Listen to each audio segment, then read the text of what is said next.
अस्सलाम वालेकुम। कौमी असम्बली से मैं हूं हुसैन अब्बासी। आप देख रहे हैं कि आज कौमी असम्बली का पहला इजलास हुआ और अरकान असम्बली ने ओथ लिया। आज के इजलास की बड़ी बात थी कि पाकिस्तान की तमाम कौमी लीडरशिप सवाए इमरान खान के यहाँ पे मौजूद थी। मौलाना फजल रहमान मौजूद थे, नवाज शरीफ साहब मौजूद थे, आसिफ जरदारी, बिलावल भुट्टो, इवन मरियम नवाज मेहमानों की गैलरी में मौजूद थी।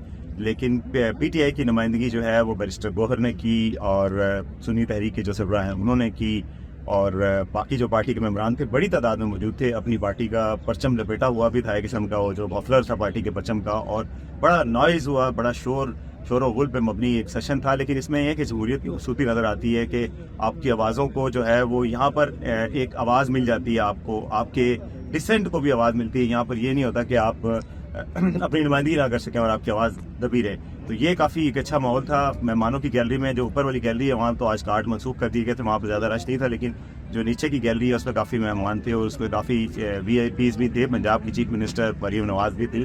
तो जब असम्बली का इजलास शुरू हुआ और सब ने ओथ लिया, उसके बाद सारों ने अपनी अपनी हाज़िरी के रजिस्टर पर जाके अपना रोल साइन किया। उस दौरान जो है बड़े दिलचस्प मनाज़िर थे। जो PTI के अरकान वहाँ जाते थे वहाँ पे जाकर वो नारे लगवाते थे कि जी कौन बचाएगा पाकिस्तान, इमरान खान, काफ़ी नारेबाजी हुई। उसके साथ साथ मुस्लिम लीग नून वाले भी अपने पोस्टर लेके आए थे। PTI जब इमरान खान की तस्वीर लेके आई तो नून लीग की तरफ से नवाज शरीफ साहब की तस्वीर थी और फिर वो दोनों एक दूसरे के साथ नारेबाजी का मुकाबला भी होता था। वो कहते थे कौन बचाएगा पाकिस्तान, वो कहते थे इमरान खान। फिर उसके बाद वो कहते थे घड़ी चोर के नून लीग के नारे लगाए कि इमरान खान के मुकाबले में। तो एक यानी नारों का मैच भी पड़ा और अरकान ने जाके वोट भी लिया। और उसके बाद बड़ी दिलचस्प सूरत हाल उस वक्त पैदा हुई जब नवाज शरीफ साहब अपना साइन करने गए तो उस दौरान काफ़ी अरकान का मजमा लगा होता स्पीकर के डायस के सामने और वो नारेबाजी कर रहे थे। उस दौरान वो अरकान के चमघटे में उनको लेके जाया गया और फिर वहाँ पे जाके उन्होंने साइन किया और मरियम नवाज भी अपनी नशिस्त पर खड़ी हुई और सब ने शेर के नारे भी लगाए। साथ साथ PTI की तरफ से चोर के नारे भी लगने शुरू हुए। तो वो जो असम्बली का एक पूरा माहौल होता है वो था। उससे पता लगता है कि जो पिछली दफ़ा कौमी असम्बली का बाइकाट करके PTI चली गई थी उससे बड़ा नुकसान हुआ था। कम अज़ कम आवाज़ें मिल जाती हैं और इन आवाज़ों को कोई रोक भी नहीं सकता, क्योंकि कौमी असम्बली में जो बातचीत होती है उसमें कौमी असम्बली की जो आवाज़ होती है या कौमी असम्बली में जो कार्रवाई होती है उसको प्रोटेक्शन भी हासिल होती है, उसके ऊपर कोई कार्रवाई भी नहीं हो सकती।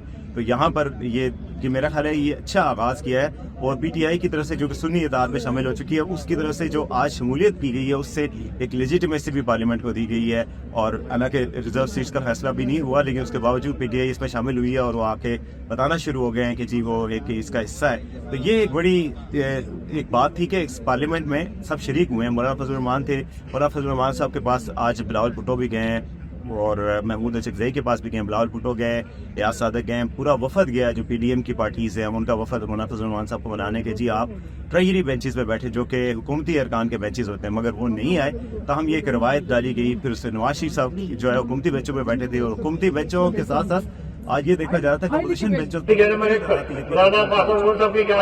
स्पीकर का इलेक्शन होगा, फिर डिप्टी स्पीकर का इलेक्शन होगा। तो ये एक रवायत शुरू हुई है और एक अच्छी रवायत शुरू हुई है और एक पार्लिमानी सियासत का आगाज़ हो रहा है। उससे फिर ये होता है कि जो घुटन होती है उसका एहसास कम होता है, लोगों को आज़ादी मिलती है कम अज़ कम अपनी बात करने की, अपनी बात पहुँचाने की और एक लेट आउट करने का एक रास्ता मिलता है। तो ये एक पार्लिमानी जमहूरियत का ये एक अच्छी बात है। लेकिन अफसोस की बात है कि इसमें इमरान खान साहब शामिल नहीं है। काश ये भी होता कि सारी कौमी क़यादत यहाँ पर मौजूद होती और एक इस तरह के पाकिस्तान